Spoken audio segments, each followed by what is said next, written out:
the main ingredients ng aming ice candy. Candy. So, ano ang method? Let us just boil the water. Mag-boil tayo ng tubig. Pakuluan natin ang tubig. Mga ilang minuto. Tapos, i-blender natin ito.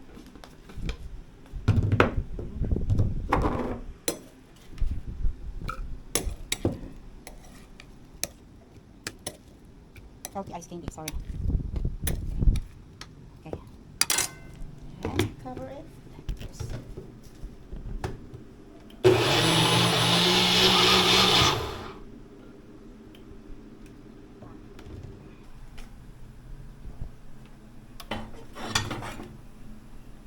Put them here.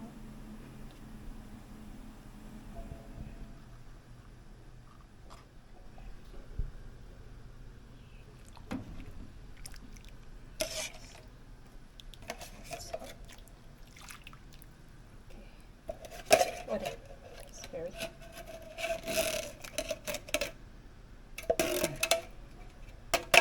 just boil a little bit. Kaya nag-boil naman siya. Yes.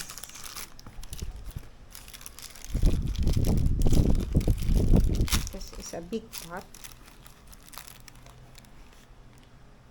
This 1.5 spoon. Okay.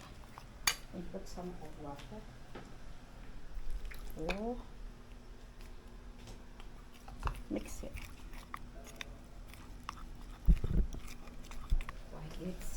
We need to stir. Stir.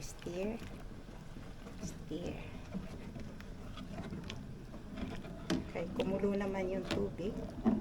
So, let's cook already. Stir. So, put some sugar. Usually, ang gamit lang namin ay brown. Yes. So, I will put, kasi ang ice candy, pag mainit pa matamis siya, pero pag lumamig matabang. Kaya you need to add some. Para pag 3, 4, siguro mga 5 scoop. Ay lalagay pa yung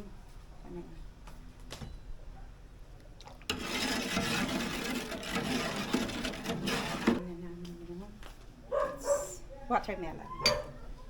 So, watermelon ice candy. Yes. You see? It's a fresh watermelon. It's a healthy ice candy. Ay.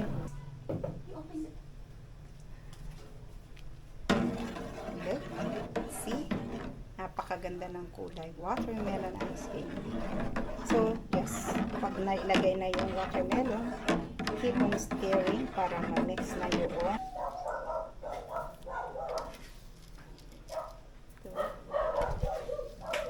4, 5. Kaya hindi masarap ang ice candy.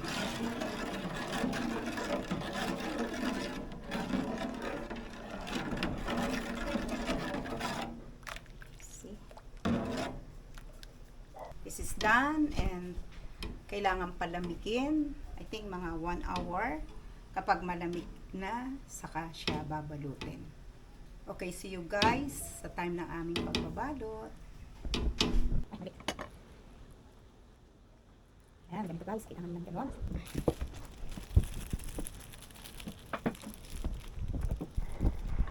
Size ng plastic is 1.5 by 10.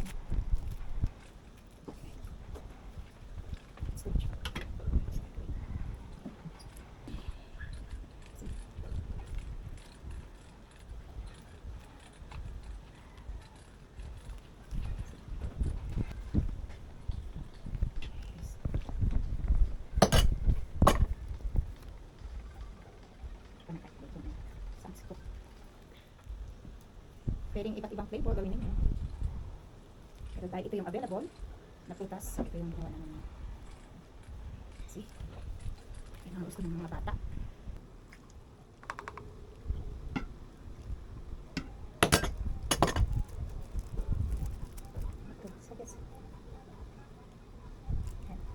Kaya.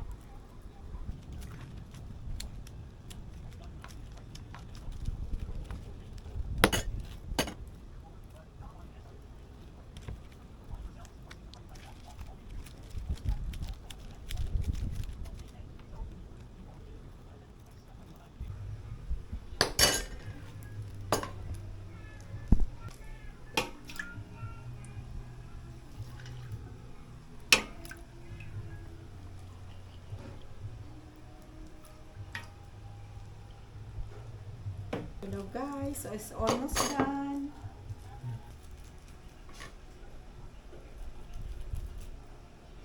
Almost done. Sarap ito guys, pampalamig sa mainit na panahon. Pwede sa bata, pwede sa matanda. Pwede sa may ngipin, pwede sa walang ngipin. Mabilis na guys, kaya may katulong na ako dito. Para mabilis ang paggawa.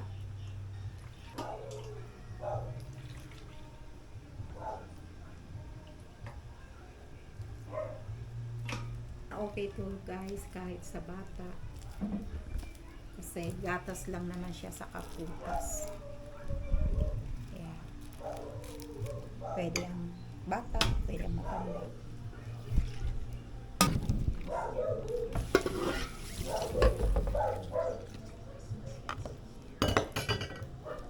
So, chicken pa. Pwede pa tayo itong test. Separate na sa. Lagay lang pala. Lagay ko sa tingin. 56 na nito. 56, 57, 28, 29, 30, 31,